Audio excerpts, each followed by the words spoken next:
영화의 엔딩 크레딧이 올라갈 때 사람들은 늘 주연 배우의 이름을 먼저 기억합니다. 그러나 그 빛나는 얼굴들 뒤편에서 언제나 묵묵히 카메라를 지키며 한 장면 한 장면 진짜 사람의 얼굴을 만들어 온 이들이 있습니다. 그들 없이는 영화가 완성되지 않지만 그들의 이름은 언제나 작게 적혀 내려가던 시대. 오늘 우리가 만나볼 인물은 주연은 단 한 번도 맡지 않았지만 무려 400여 편의 영화 속에서 가장 많은 인생을 살아낸 배우. 한국 영화 조연 배우의 전설 장혁의 이야기입니다. 1924년 전라북도 김제. 넓은 논과 바람 많은 들판, 그리고 늘 넉넉하지 않았던 시절. 장혁은 농사꾼 부모 아래에서 태어난 여러 형제 중 막내 아들이었습니다. 배부르게 먹기보다 일 먼저 배워야 했던 시대. 소년 장혁은 학교보다 밭에서 더 많은 시간을 보냈고 연필보다 호미를 더 자주 쥐었습니다. 그러나 그의 눈빛은 언제나 들판 너머 어딘가를 바라보고 있었습니다. 가난은 사람을 고단하게 만들지만 동시에 강하게도 만듭니다. 그는 일찍이 세상의 냉기와 온기를 몸으로 부닥치며 배웠습니다. 중앙중학교를 졸업한 뒤 그는 안정된 삶을 찾기 위해 경찰 생활을 시작합니다. 제복을 입고 서 있던 그 시절 누구도 훗날 그가 대한민국에서 가장 많은 얼굴을 남길 배우가 되리라 상상하지 못했습니다. 어느 날 그가 근무하던 지역에 지방 순회 공연을 온 악극단이 도착합니다. 화려한 분장, 큰 목소리, 울고 웃고 노래하던 배우들. 그의 마음은 처음으로 일이 아닌 꿈을 보기 시작했습니다. 그날 이후 장혁은 악극단의 무대를 빼놓지 않고 찾았습니다. 그리고 결국 운명처럼 단원 한 명과 인연이 다 무대 뒤를 드나들게 됩니다. 결국 그는 경찰을 그만두고 악극단의 단역 배우가 됩니다. 대사는 한두 줄, 때로는 말도 없는 엑스트라. 그러나 그는 무대 뒤에서도 분장을 지우는 순간에도 배우라는 이름이 주는 설렘으로 살았습니다. 1959년 이미 세월은 그를 35세 중년으로 데려와 있었습니다. 대부분의 배우가 청춘의 얼굴로 스크린에 오를 때 그는 여전히 이름 없는 무대 배우였습니다. 그런 그를 눈여겨본 이는 배우 황해였습니다. 황해의 추천으로 장혁은 영화 태양의 거리에 단역을 맡으며 비로소 영화배우로 첫 발을 내딛게 됩니다. 카메라 앞에 섰을 때 그는 이미 20회 가까운 인생의 주름과 수없는 무대 경험을 품고 있었습니다. 늦은 시작이었지만 그만큼 그의 연기는 처음부터 생활의 결이 배어 있었습니다. 1960년 그는 영화 탈선 춘향전에서 변학도 역할을 맡게 됩니다. 조연치고는 제법 비중 있는 역할. 그는 기존의 권위적인 변학도가 아닌 조금은 우스꽝스럽고 인간적인 변학도를 연기했습니다. 하지만 영화는 흥행에 참패했고 그의 연기 역시 세상의 관심 밖에 머물렀습니다. 대부분의 배우에게 이런 실패는 좌절이 되지만 장혁에게는 다짐이 되었습니다. 더 많이 더 제대로 연기하자. 1960년대 한국 영화는 전쟁의 상흔을 딛고 본격적인 황금기로 접어듭니다. 액션, 누아르, 멜로, 코미디가 끊임없이 제작되던 시대. 그리고 그 모든 영화의 가장자리에서 늘 장혁이 있었습니다. 그는 주로 건달, 조직원, 부두 노동자, 형사, 하수인, 보스의 오른팔 같은 강렬한 캐릭터를 맡았습니다. 그러나 그의 건달은 단순한 폭력이 아니었고 그의 악역은 악마처럼 비현실적이지 않았습니다. 그는 늘 저 사람도 우리 주변에 어딘가 살고 있을 것 같은 인물로 스크린에 존재했습니다. 1964년 한국 느와르 영화의 걸작으로 남는 검은 머리 이만희 감독의 이 영화에서 장혁은 주인공 못지않은 존재감을 보여줍니다. 그의 눈빛에는 폭력보다 먼저 인생의 허무가 비쳤습니다. 같은 해 개봉한 명동 44번지 영화 제목에 지명이 들어간 최초의 액션 영화라는 기록 속에서도 그는 묵직한 조연으로 스크린을 채웁니다. 관객은 주인공보다 그의 죽음을 더 오래 기억하게 됩니다.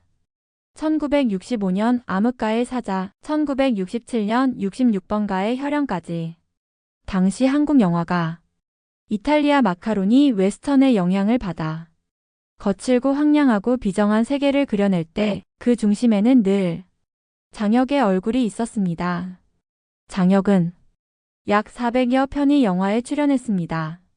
한국 영화사 전체를 통틀어 보아도 이 기록은 쉽게 넘볼 수 없는 수치입니다. 그러나 놀라운 사실은 이렇습니다. 그는 단 한 번도 주연이 아니었습니다. 그는 늘 이야기의 중심이 아닌 이야기의 가장자리에서 주인공들의 삶을 떠받쳤습니다. 그가 쓰러져야 주인공이 빛났고 그가 욕을 먹어야 주인공이 정의로워졌습니다.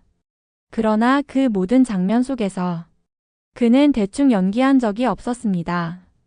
한 장면, 한 컷, 한 대사에 그는 언제나 자기 인생의 체온을 다 받쳐 넣었습니다. 1970년 그의 인생에서 가장 큰 전환점이 찾아옵니다.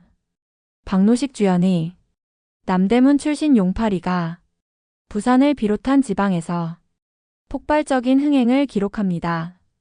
그리고 그 속에서 장혁의 연기는 조연의 교과서라는 평가를 받게 됩니다. 욕 한마디, 눈치푸림 하나, 등 돌리고 걷는 뒷모습까지 그 안에는 한 시대를 살아온 남자의 그림자가 담겨 있었습니다.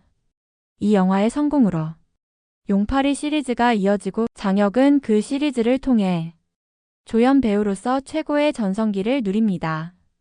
평생 주연 없이 살았던 배우에게 상은 늘 남의 이야기였습니다. 그러나 늦게라도 그의 진짜 가치를 알아본 사람들이 있었습니다.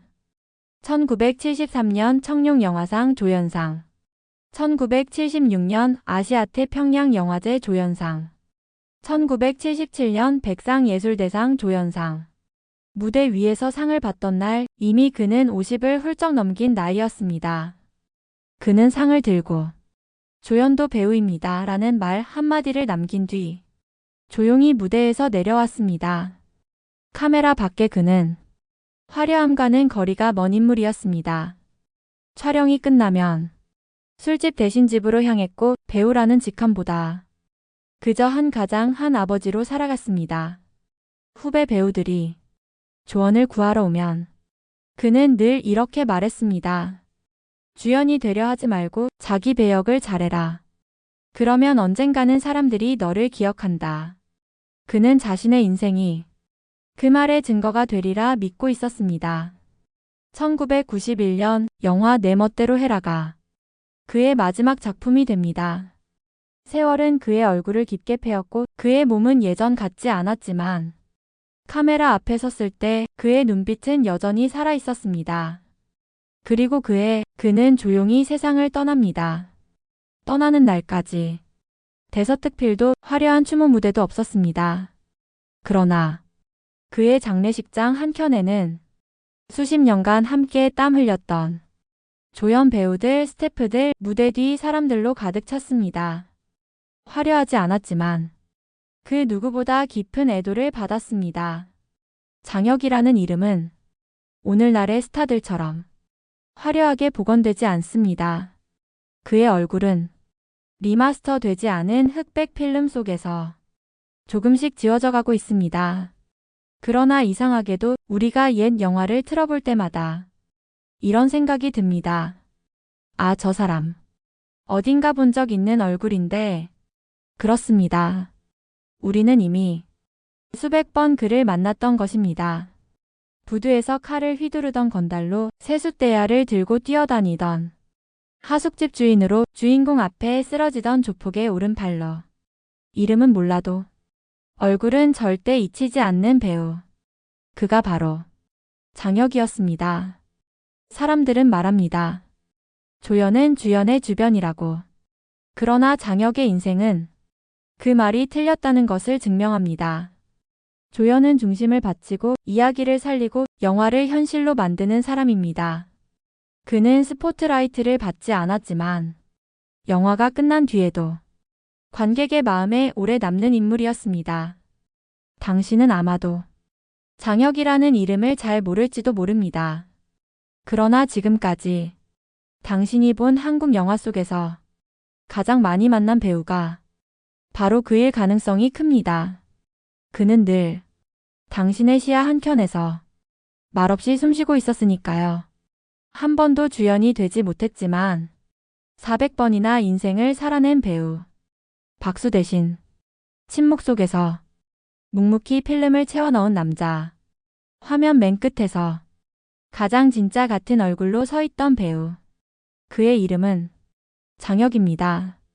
영화는 끝났지만 그의 연기는 아직도 어딘가의 낡은 필름 속에서 지금 이 순간도 숨쉬고 있습니다.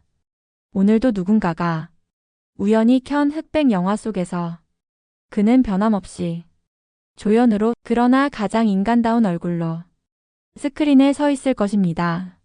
이름 없이 빛난 별 조연 배우 장혁. 그의 인생은 지금 이 순간에도 우리가 보는 모든 영화의 가장 깊은 곳에서 조용히 박수를 받고 있습니다. 유익하셨다면 구독, 좋아요를 부탁드립니다. 감사합니다. 연예정보 24시 에이나였습니다.